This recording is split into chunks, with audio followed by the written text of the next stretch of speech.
The thing about a dumpster fire burning in your front yard is that the smoke provides cover so that others really can't see just how ugly your house is. Let's get into it.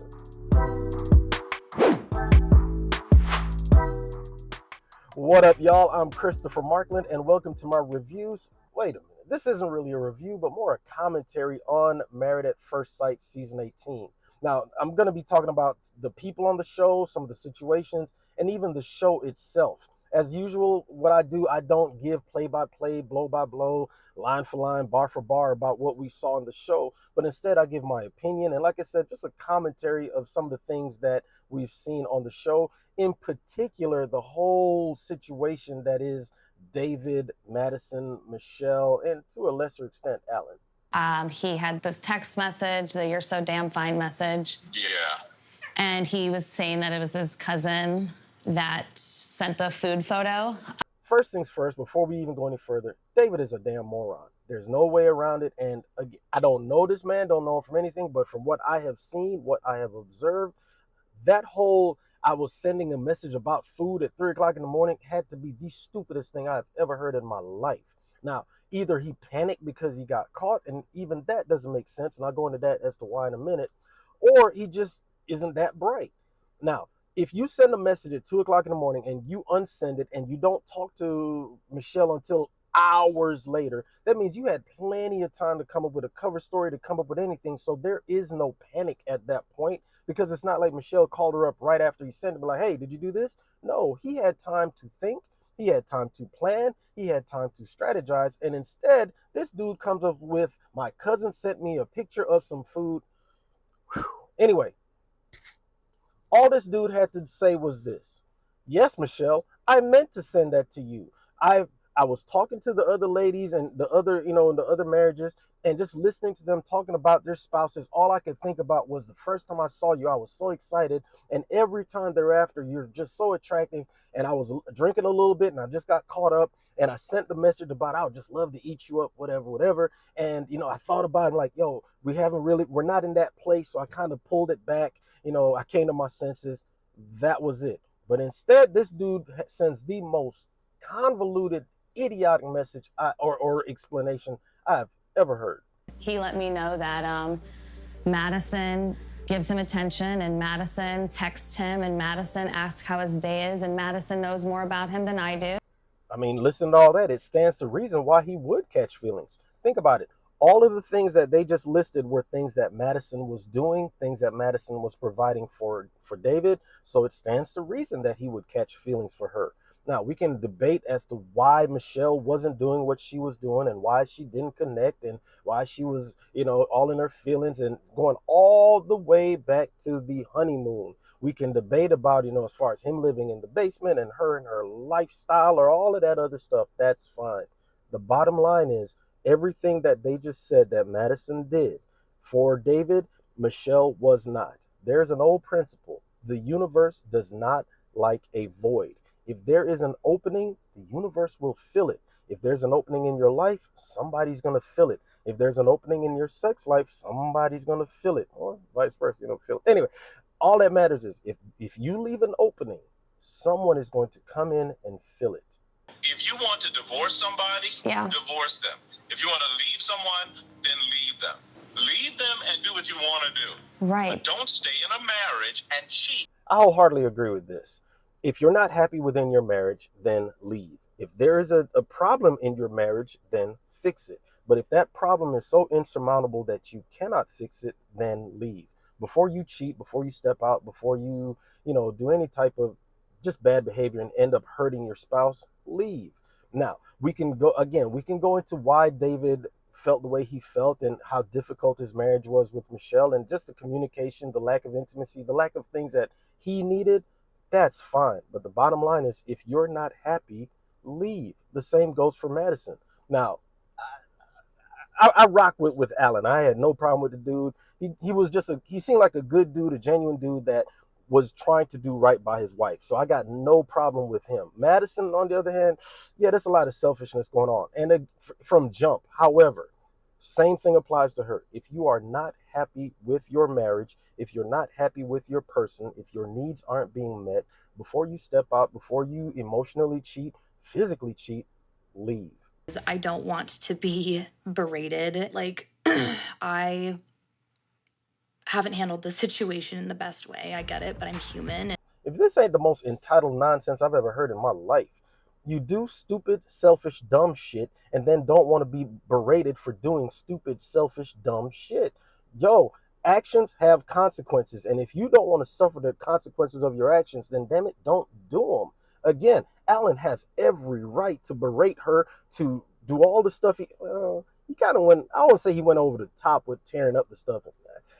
I have an opinion on that. I feel his pain. I feel it. And especially when you can't necessarily put that pain out there in a way that's, as a man, especially because of the abusive and all the other nonsense. But I feel him, especially when you give it your all. And then all of a sudden you just get, I feel that dude. I do.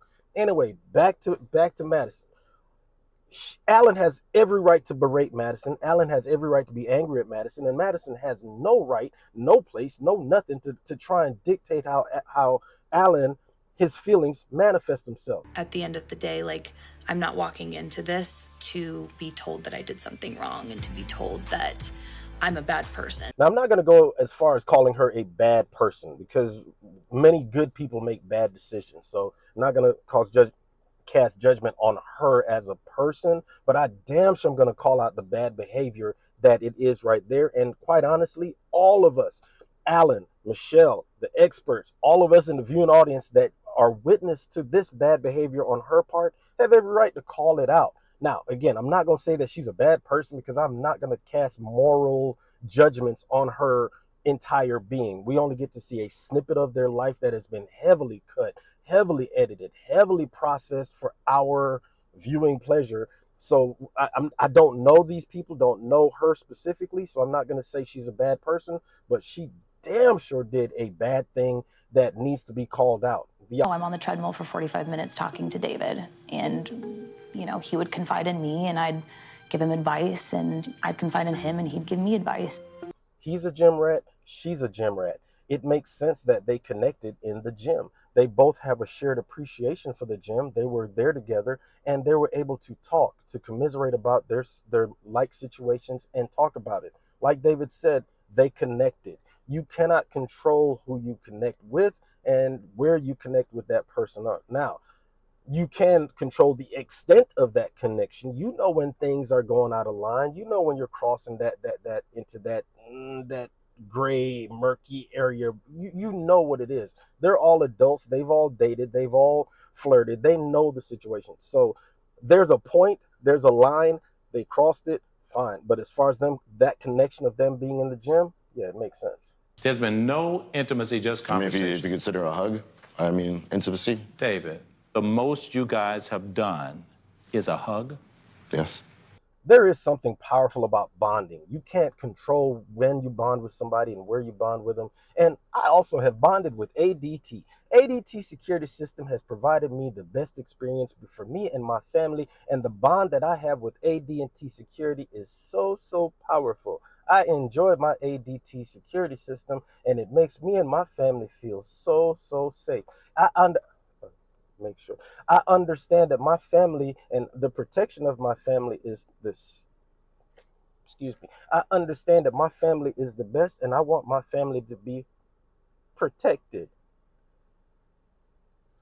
Anyway, that's another reason why this damn show gets on my nerves. It makes I'm gonna give a commentary on that whole ADT thing, because that is, to me, a situation where the show is jumping the shark. You cannot blur the lines between being an unscripted reality show and then have the participants of said unscripted reality show reading from a script. You can't have it both ways, because what you're going to do is you're going to turn off your audience, because now it is a regular scripted drama as opposed to an unscripted reality show. Have you been intimate?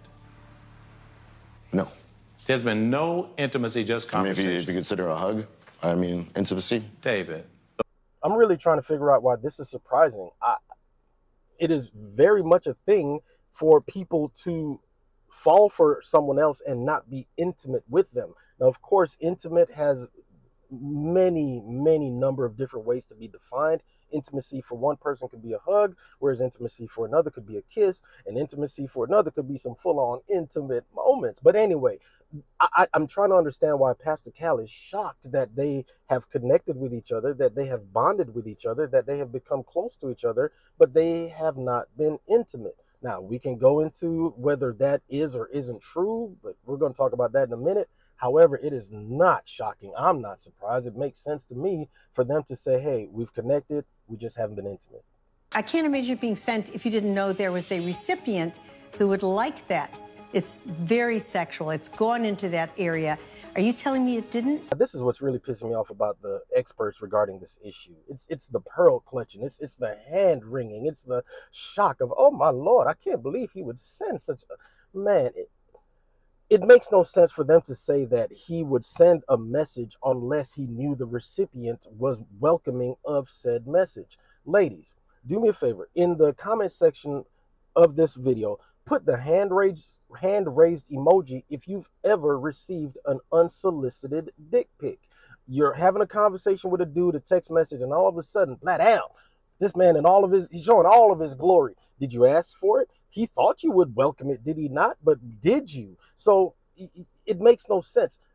Dudes do that dumb shit all the time. And just because a man decides to shoot his shot in whatever random way he decides to do it, doesn't mean that you're welcoming of receiving that message. Just because David decides he wants to send a text message, the only thing was he didn't have an attachment with that text message, doesn't mean that Madison would have been welcome to receiving the message. I can't sit here and pretend like this isn't what it is. I just can't. So I have to call you out right here, right now, when you're lying about having an intimate sexual relationship with her. I'm gonna be that dude, right? Unless you have me in 4K, butt in the air, with angles and all of that, it didn't happen. Now, I get it. The show did a great job of showing the video of them both coming into their individual apartments at 3 o'clock in the morning. They went back and they put together a great record of evidence, an evidentiary trail of like, this is what it is. It makes sense. I get it.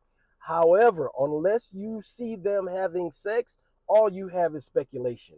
All you have is, but you don't have proof that they had sex.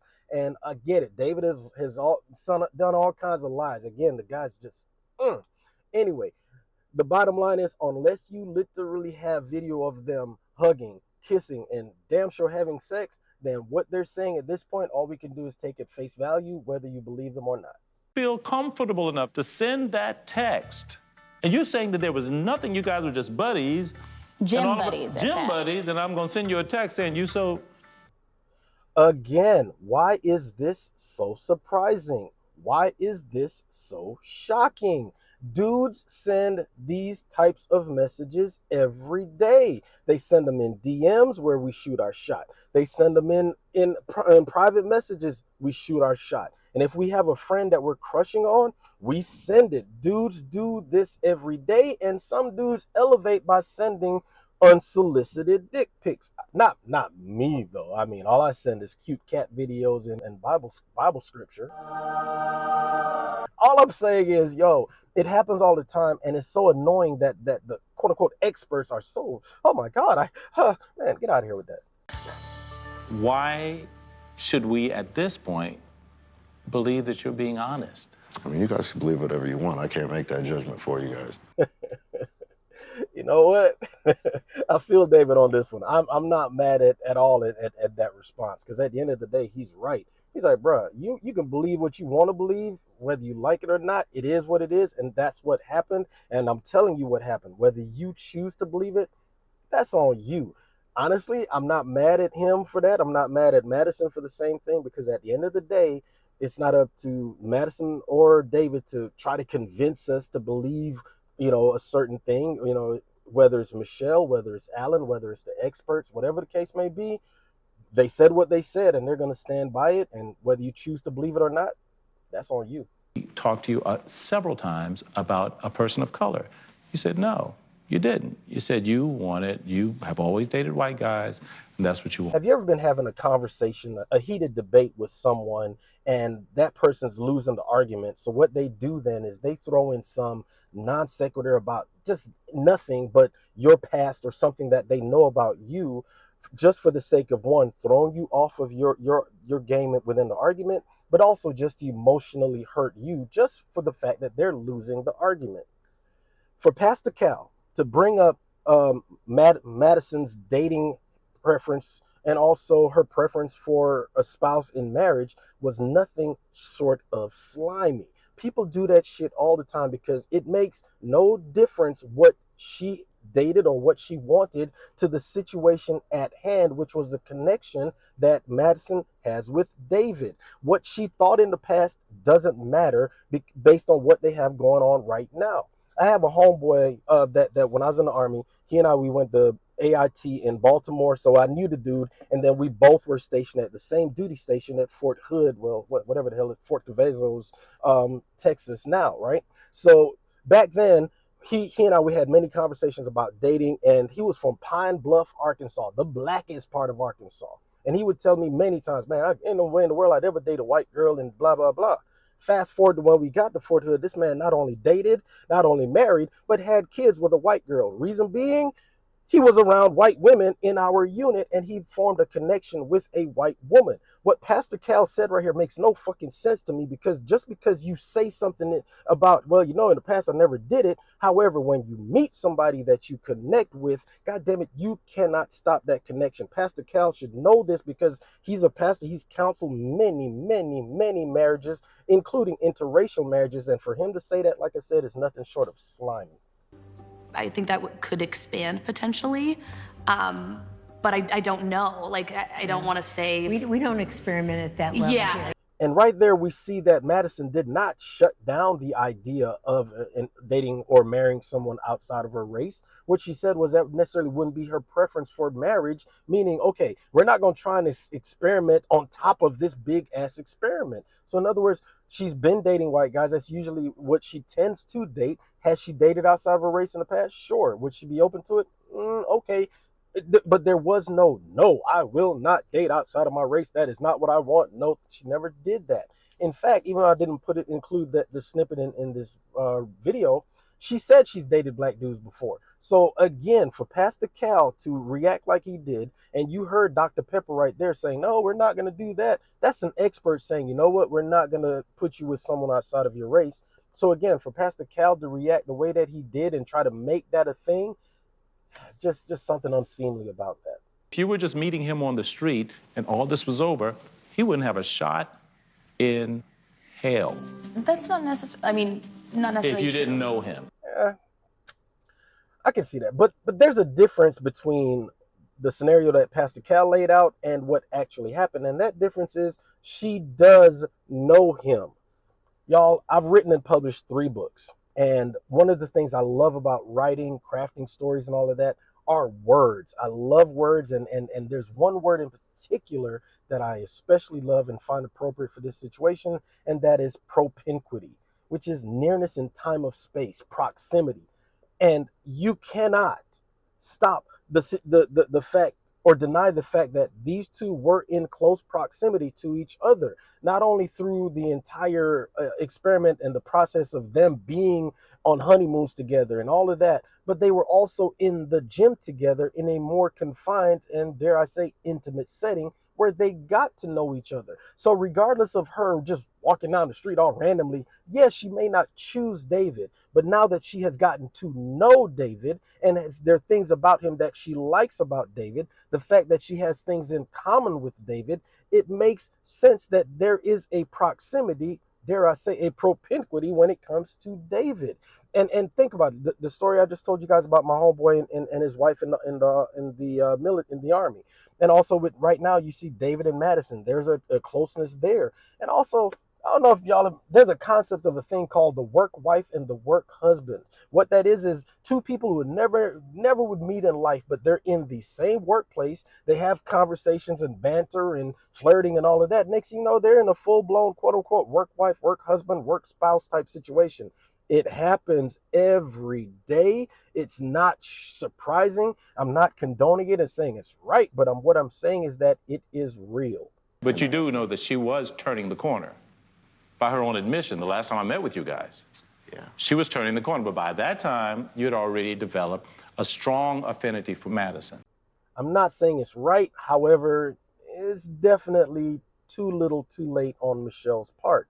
Now, there's a old folk song, and it's performed by two guys. You probably never heard of them, Ed Sheeran and Sam Smith. That song is "We Love Who We Love." Here are a few lines from the song. It's not wrong to want the world for someone. It's not a feeling you can run from because we love who we love. The experts can get mad. They can get upset. They can do all of these things. We can get mad. Michelle, Alan, everyone can get mad, and understandably so. I mean, cheating is wrong. Cheating is hurtful for all parties involved. Just a whole myriad of negative emotions, negative things, the mistrust, the distrust, the fact that it carries into next relationships. It's a pain in the ass. I'm not here to advocate for cheating. I am here to advocate for love. And when you find someone, the situations, the circumstance, the things that occur, I'm not saying that they are right in this case, that it's okay for David to shit on Michelle. It's okay for Madison to shit on Alan. I'm not saying that. All I'm saying is that we love who we love. See something that could be there with David for sure, but it's not something that I want to rush into. It's not something that I want to focus on. I'm going to be doing more commentaries on this show. I really wanted to dig into the whole Ike and Imam situation because, yes, Ike is an asshole, is problematic. However, Imam is not harmless and just a victim in all of this as well. There are certain things that I noticed from her that were problematic for me, and Ike was just not a very good person or he didn't do a very good job of talking about how he felt and why. So I'm going to be doing more commentaries on the show, not necessarily the season itself, because quite honestly, they dragged out a lot of shit that was unnecessary. So anyway, hope you guys enjoyed it. Again, I'm Christopher Markland. Like I said, I have written and published 3 books, Desperately Seeking Exclusivity, Desperately Seeking Clarity, and Desperately Seeking Pleasure. I said them out of order. Anyway, you can follow me on my social media. On Facebook, it's at author Christopher Markland, and on Instagram, it's Christopher_Markland. Please be sure to like and subscribe to this channel. Also, make sure you hit the notification bell because I will be dropping more commentaries like this, as well as other videos and other reality shows that I review. Y'all let me know. How did you feel about the whole David/Madison and them connecting the way they did? How do you feel about Alan and Michelle, them being the real victims of the cheaters and whatnot? Have you ever gotten a work husband, work wife, work spouse, whatever the case may be? And how did that work out? And what was your situation at the same time? Also, do you agree with my take on how the experts are, how they handle all of this? I really want to know. Let me know in the comments section. I really want to hear you guys' feedback on this one. Anyway, thanks for watching. Thanks for supporting. Y'all have a good one.